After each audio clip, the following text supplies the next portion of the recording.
4 December 2025 રાજકોટના આટકોટમાં દિલ્હીના નિર્ભયા કાંડ જેવી એક ચોંકાવનારી ઘટના સામે આવી।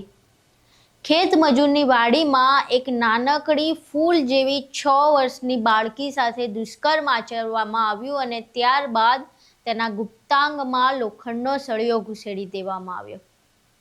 સમગ્ર ઘટના સામે આવતા પોલીસે તાત્કાલિક તપાસ હાથ ધરી અને 11 દિવસમાં ચાર્જશીટ ફાઇલ કરી। આ મામલે હવે વહેલી સવારે કોર્ટે નરાધમ આરોપીને ફાંસીની સજા સંભળાવી છે। હવે રાજકોટની આ ઘટનાને લઈને ગૃહ રાજ્યમંત્રી અને નાયબ મુખ્યમંત્રી એવા હર્ષ સંઘવીની પ્રતિક્રિયા સામે આવી છે। તેમણે બાળકીના ન્યાય મુદ્દે વાત કરી અને મહિલાઓને પોતાની કામગીરી પર ગર્વ લેવા જણાવ્યું। નમસ્કાર, તમે જોઈ રહ્યા છો ચક્રવાત ન્યૂઝ અને હું છું આપની સાથે હેમલ।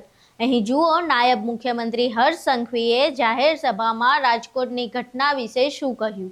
મારા રાજપૂત સમાજની બહેનો વતી, આ રાજ્યની બધી જ મહિલાઓ વતી મેં જોયું છે, મને અનેક લોકોએ ફોન કર્યો હતો કે આ 6 વર્ષની આટકોટની દીકરી જોડે જે ઘટના બની છે, પોલીસે મજબૂતાઈથી કામ કર્યું, ગોળી મારી, એ બધું બરાબર છે, પણ આને તો ઝડપથી સજા થવી જ જોઈએ।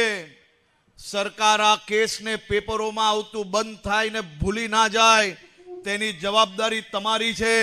મારી અનેક માતાઓનો મારી ઉપર ફોન આવ્યો હતો, એ બધી જ માતાઓને આજે કહેવા માંગુ છું કે તમે જે જવાબદારી આપી હતી એ માત્ર 40 દિવસમાં પૂર્ણ કરવામાં આવી છે। એ દીકરીના ઘરમાંથી હજી શોક પૂરો ના થાય ને તે પહેલા એ દીકરીના ઘરમાં ન્યાય અપાવવાનું કામ એ આ ભૂપેન્દ્રભાઈ પટેલની સરકાર દ્વારા કરવામાં આવ્યું।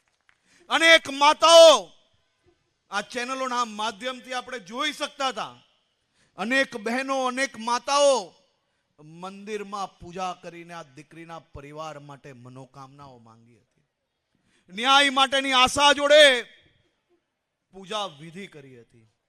આ બધી જ માતાઓની, બહેનોની જે માંગણી હતી, જે ભગવાન પાસે પ્રાર્થના હતી, એ આજે પૂર્ણ થઈ છે।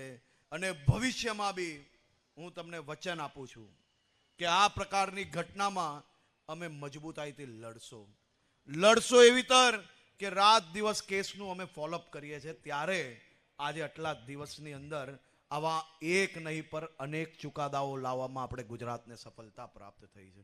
મારા રાજપૂત સમાજના સૌ ભાઈઓને વિનંતી છે કે આ પ્રકારની ઘટનામાં આપણે અનેક રાજ્યોની અંદર જે ઘટનાઓ બની છે એને કમ્પેર કરવી જોઈએ। એકવાર સરખામણી કરજો સાહેબ, ગુજરાત એ સૌથી સુરક્ષિત રાજ્ય છે, પરંતુ આપણા સુરક્ષિત રાજ્યમાં બી જો એક બી ઘટના બને ને તો એ આપણા માટે યોગ્ય નથી। અને એવી અનેક ઘટનાઓની અંદર અમે આ જ રીતે કામ કરતા આવ્યા છે ને ભવિષ્યમાં બી કરતા રહીશું।